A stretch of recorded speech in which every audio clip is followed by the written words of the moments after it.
All of us have motivation of some sort. I define motivation as the desire to achieve that which you believe to be worthwhile. And many people go through life never getting in touch with their greatness because of the lack of motivation to push themselves, or because they have not found something that they believe to be worthwhile to challenge them. I believe that's the single most important element that separates the quality of people's lives. It's not just the ability to have hunger, but to sustain it. Hunger means that you want more. You want more of yourself. You want to make a bigger difference. You want to be a better parent. You want to do something more than there is today, and that you don't get satisfied. Most people start out with hunger at an early stage of life and they lose it. But the people that come to me are hungry either because something's happened, they've had a birthday with a 0 on it, they've gone through a divorce, they're starting a business and they know I've got to have a different level, or they're the best in the world and they're always looking for that edge that makes the difference. One of the things that we must do is that we must be involved in working on achieving self-mastery. You must work on yourself continuously. Never be satisfied with yourself. Always know that as you invest the effort and time on you, that's the greatest ability that human beings have above animals. See, a dog can't be anything but a dog. Tree can't be anything but a tree. Human being, you've got unlimited potential. You can put effort on you, and by concentrating on you and developing you, you can transform your life wherever you are right now. If you want to do anything worthwhile in life, you've got to be hungry. You got to be hungry. Begin to know that you have greatness within you.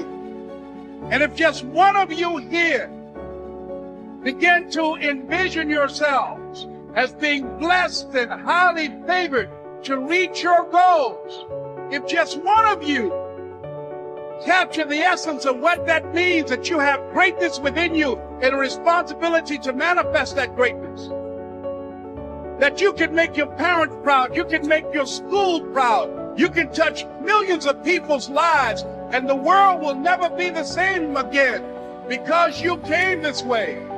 True champions get hungrier every time they win. Winners dominate losers. Legends dominate winners. Now is your time. Now's the time where the talking is done. Now is the moment where you got to make a decision.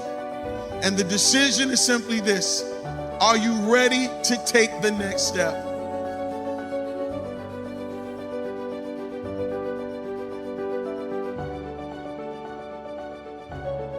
One of my favorite quotes is by Henry Wadsworth Longfellow. He said, "The heights by great men reached and kept were not attained by sudden flight, but they while their companions slept were toiling upward in the night." What does that mean? You gotta work. You gotta do some doing this. You can't just sit around and hope it'll happen. One of the steps, one of the actions you need to take is called asking. And many of us, see, we wrote a book, Mark and I wrote a book called Dare to Win. And it was a book of all these kind of things, and people went out and they read the book, and still a lot of people weren't successful. And we thought, what's the problem here? And as we began to analyze and interview people, we realized that one of the main things that was blocking most people was the fear of asking for what they wanted. They wouldn't go up and just say, "Can I borrow money? Will you support my dream? Will you volunteer for school? Will you lend me your car?" Whatever it is they need, they were so afraid of being rejected. And so we wrote a book called The Aladdin Factor, How to Ask For and Get Everything You Want. And we were doing all that research, we ran across a girl named Marquita Andrews. And Marquita Andrews was the living example of what we call ask, ask, ask, ask, ask, ask, ask, ask, ask, ask, ask, ask, ask, ask, ask, ask, ask. Because you're going to have to ask a lot of people.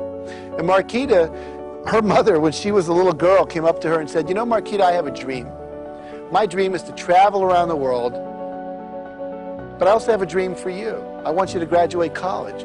Problem is, I'm a waitress. I don't see how I can underwrite both dreams on a waitress's salary. But I'll make a deal with you. If you'll go to college and agree that after you graduate, you'll take 25% of your income for the first number of years and put that in savings to send me around the world, then I'll pay for your college education. But if you're not willing to do that, then I don't know if I want to pay for your college education." Well, what is she? She's like 7 or 9 at the time. She goes, "Sure, deal," you know? Well, later that year, she joins the Brownie Scouts. And the Brownies are part of the Girl Scouts, and they came out with their annual cookie drive. And they had a contest that year. Girl who sells most cookies wins trip for 2 around the world. Marquita says, I'm getting out of this one easy, right? So she starts selling cookies like you can't believe. Now, in her first year as a Brownie Scout, she sold 3,526 boxes of Girl Scout cookies. Someone just said, no way. Most women who've sold Girl Scout cookies, if you sell 300 or 400 boxes, that is a big deal. 3,526. How'd she do it? Gas. She lived in New York, high population concentration, right? She would go into high-rise apartment buildings and condos, and as people would come down in the morning and back from work, she would just be there. Did you buy your cookies yet? Did you buy your cookies yet? Well, you want to buy some cookies? And if she bought one, they said, we want to buy two. Don't you know people? She would just ask. Then one day, she finds herself at 14 years old. She wrote a book called How to Sell More Cookies, Condos, Cadillacs, Computers, and everything else.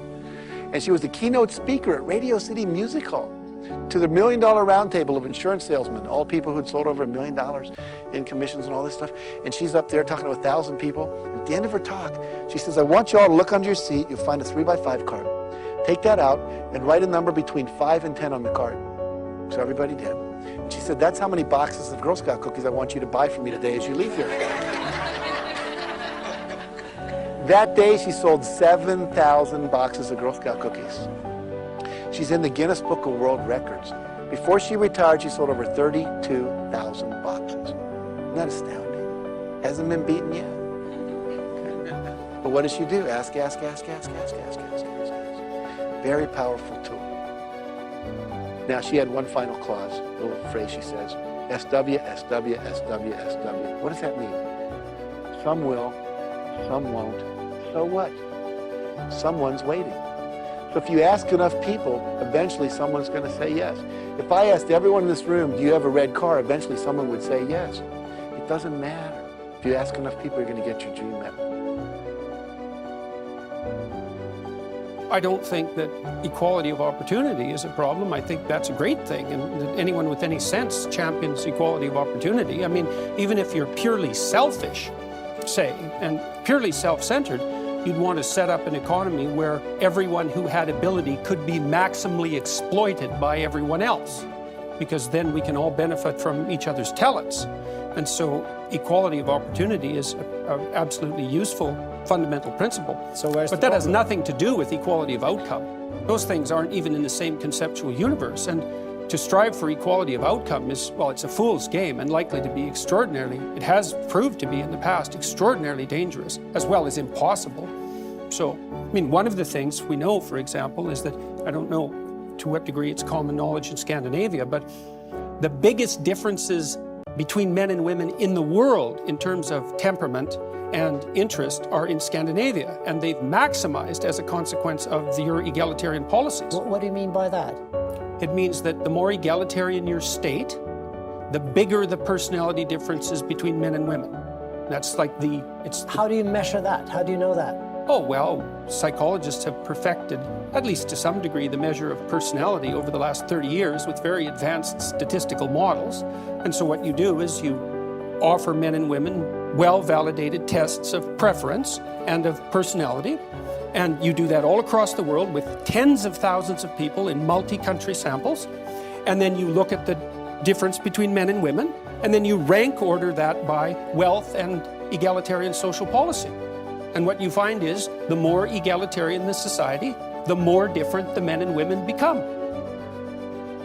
I think that equality of opportunity is a perfectly reasonable proposition. I mean, I have a daughter and a wife. I do everything and many female clients who I've consulted with and helped, and in many cases helped accelerate the development of their career tremendously.